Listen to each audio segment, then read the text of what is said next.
Easy English practice. This looks interesting.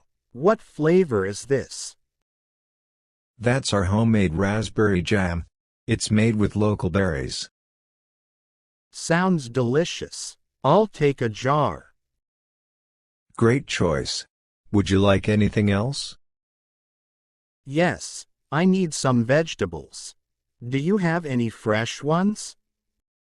Yes. We have tomatoes, cucumbers, and some lovely bell peppers right here.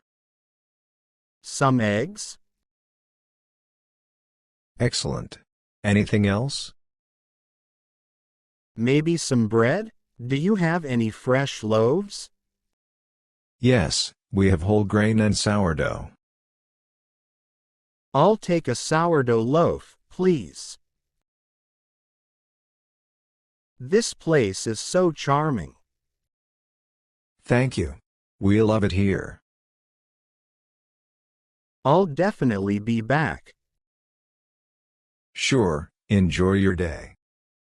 Subscribe, like, and hit the bell icon for more.